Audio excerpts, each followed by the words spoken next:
premise, I'm not really a long distance monofoiler, that's not really my thing. However, I was quite surprised about the Condor XL, to be honest. Again, this is just a review, unbiased, not sponsored. I just was able to put my hands on it thanks to Windsurf City, Cyprus. By the way, if you're wing foiling, if you're into wing foiling and you are looking for a very good location this summer, check it out, Windsurf City, Cyprus in Larnaca. Anyways, this foil, it is quite interesting because, again, I didn't have big expectations because, like I said, I'm not really a fan of long distance pumping and 1 meter 50 plus span front wings. However, it took me a little bit to get it started because paired with the XS stab, it's very, very, very sensitive. There's also why I don't really recommend this foil for a complete beginner. Like, if you are intermediate, you already have some experience, you're an efficient pump foiler, and you really want to only do long distance in flat, steady lakes, then yeah, I really see this as a good option because it's still quite easy to start. It's not like the beta foil. I tried the beta foil and it's definitely hard to start because the wingspan is bigger, just a different type of foiler structure. This is still, it's kind of something in between the beta foil and a normal foil. Of course, you gotta start it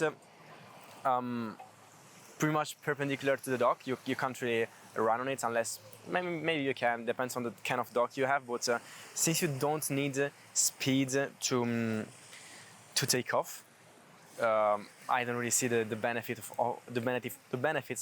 of running on the dock. Also because, as you've probably seen from the shots, you don't need speed, so why would you run on the dock? And you need precision. Like I said, especially with the XS stab, you need extreme precision. So if you run and then you step on it, you're just gonna make your life harder to then start pumping. So this was pretty much it about the start. Now, it is easy to pump. Like, in terms of after you get it, after you get the motion, it is effortless. However, you gotta be very, very precise. That is why you can be efficient, you can pump long distance, very, very long distance with this foil if you are very precise. Because especially with the aluminum fuselage, which is a bit bendy, especially at lower speeds, and especially in choppy water, as soon as you give a pump which is not perfectly in line, or as soon as a little bump throws you off or something, it's very hard to recover. And again, you can be efficient, you can pump long distance if you are very precise, because you gotta keep it flat. It's very sensible, it's very sensitive. So you can be efficient again if you know what you're doing. So it requires a bit of practice, but I believe it's pretty easy to get to even 10 minutes. I didn't do it. I can't be bothered, and it's getting a bit windy and choppy. And I want to touch on that because if you are on a lake, that's great. But if you are living at the sea or in an ocean, I don't really see this as a great foil, simply because it's not that pleasant to pump when it's a bit choppy, when it's a bit windy, because the first gust kind of throws you off, and if you are far out, you risk then that you have to swim back, right? So in terms of construction, it's pretty well made. I like the fact that you've got these sturdy M8 screws and the aluminum fuselage. This is the heavy-duty fuselage. Looks pretty sturdy. The connection is similar to the F1 one, and I believe it sits pretty well. The band, the flex, you get it mainly, I believe, in the aluminum mast, which is quite heavy, while the airplane is quite small. I haven't tried the other hole here on the fuselage, simply because it was already sensitive enough. I really didn't dare to try even shorter fuselage. The stab, it's very sensitive, but it's pretty thick, so it's not that hard to start. In terms of how this foil glides, as you can expect, it glides like crazy, but not to infinity, because the profile is still quite generous. Not as generous as a Cyrus XL, a Cyrus XXL or 3XL. That's why this is a little bit more permissive, I would say. Probably again because of the shape of the profile.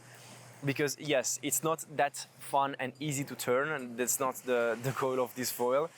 But still, compared to what I remember about the Gong XXL and the Gong 3XL, this one is still quite okay to turn. Of course, if you roll it, it's very hard to get it back, especially if you don't have much speed. But yeah, that is pretty much it. These are my thoughts on the Indiana Condor XL. So to wrap it up, who is it for? If you are living in a lake, if you have some experience, if you want to go long distance, then why not? This might be a very good choice for you. I'm not sure you can use the carbon mast. I'm not sure it's better. Probably it is.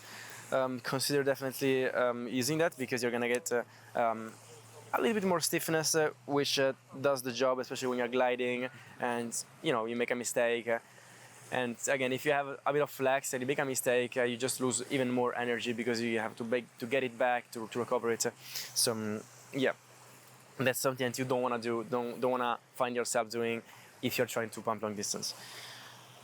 But yeah, that is it. And if you're wondering what board you should pair it with, I would pair it with something very, very small, like an 80 board, and as thin as possible, because when you're pumping long distance, you really need like direct feeling, precision, and responsiveness, especially if you have such a short fuse and tiny stab. So yeah, just try and get something small, thin, stiff, so that you're gonna get really connected to this huge front wing. All right, this was my review of the Indiana Condor XL. If you are looking for more reviews, subscribe, and if you want me to review a specific foil, well, feel free to drop a comment, and I'm gonna try and put my hands on it so that I'm gonna review it. All right, thank you.